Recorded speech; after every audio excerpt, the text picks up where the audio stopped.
مساء الهنا والسعادة، ازيكم يا حبايبي؟ عاملين ايه؟ يا رب تكونوا بخير.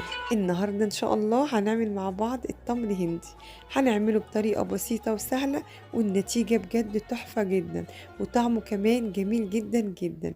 عايزة اقول لكم ان هنحط مكون صغير كده موجود في بيتك هيخلي لونه وطعمه تحفة جدا. اللهم بارك. شايفين ما شاء الله لونه وكمان طعمه حلو جدا جدا. تقدري من نص كيلو بس تمر هندي تعملي 5 و6 لتر، هيديكي كمية حلوة. أنا عايزة أقول لكم إن أنا هنا ما خففتهوش. شايفين اللهم بارك لونه تقيل وجميل جدا جدا. حابة بقى ان انتي تحطي نص الكوباية تمر هندي والنص التاني مية حطي. حابة ان انتي طبعا تشربيه كده وهو تقيل. بصراحة احنا بنحبه وهو تقيل كده، بيكون طعمه حلو جدا جدا. والتمر هندي من الحاجات الجميلة جدا اللي هتمشي معاكي في ايام عادية وهتمشي معاكي في رمضان. يعني انا حتى في الايام العادية لما بلاقيه بجيبه بعمله، بيكون طعمه حلو جدا جدا وهو ساقع. طبعا لو وصلتوا معايا لحد هنا ما تنسونيش في اللايك حبايبي. يلا في البداية نقول بسم الله. وده بيكون شكل التمر هندي. انا جايبة طبعا اللي هو الكور دوت. انا معايا هنا حلة فيها مية، والمية دي 3 لتر من المية. احطه كده على النار زي ما انتوا شايفين. طبعا لما بيبدأ يغلي بيعمل ريم كده. طبعا مش مستحب ان انا اسيبه. انا طبعا بشيله كده من وقت للتاني. وهنا شايفين كده ما شاء الله. وهنا وهو بيغلي على النار كده انا حطيت ربع كوبايه من السكر. عايزه اقول لكم الخطوه دي جميله جدا ومهمه جدا، بيخليكي ما تاخديش سكر كتير، لان التمر هندي من الحاجات اللي بتحط لها سكر كتير. فهنا السكر طبعا هيقل معاكي، لان وهو بيغلي مع السكر هيبدا ان هو طعمه يبقى فيه تسكيره شويه.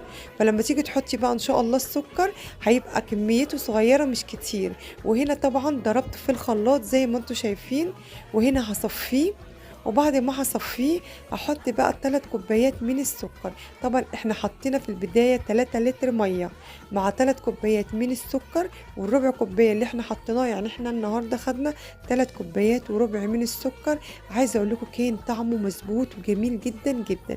انا بقى هنا مش هضربه تاني في الخلاط.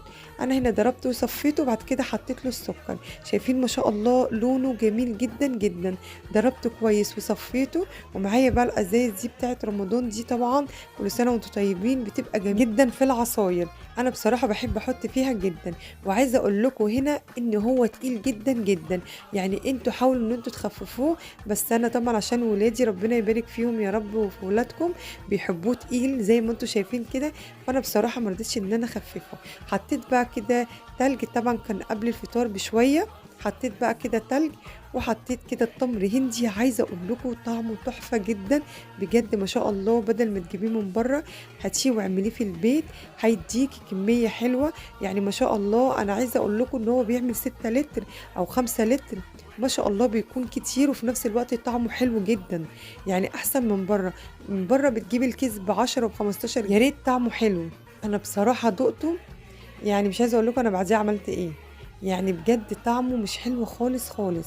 يعني لما تجيبي حاجتك وتعمليها في البيت. طبعا رمضان قرب يخلص، وطبعا طول الشهر بتبقي محتاجه ان انت تعملي تمر هندي، خروب، صوبيا، حبه عصاير لو عندك طبعا في الفريزر. طبعا الحاجات دي كلها مطلوبة طول شهر رمضان. واللي موجود عندك اعمليه عصير وان شاء الله بإذن الله يطلع معاكي جميل وطعمه تحفة ان شاء الله بإذن الله.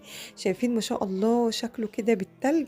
عايزة اقول لكم وهو ساقع بيكون طعمه حلو جدا. ولو انت عملتيه كده ساعة الفطار الحقي كده نفسك وحطي له شوية تلج. هيكون ساقع وهيكون طعمه جميل جدا جدا. طبعا عملنا مع بعض التمر بطريقة حلوة وبسيطة وسهلة. وعلى فكرة يعني الطريقة دي أنا بعمل بيها على طول ما بغيرهاش، لأنها بجد طريقته حلوة وطعمه بيكون حلو جدا جدا. وده بيكون فيديو النهاردة، فيديو سهل وبسيط. يا رب فيديو النهاردة يعجبكم. أشوفكم في فيديو جديد ووصفة جديدة. والسلام عليكم ورحمة الله وبركاته.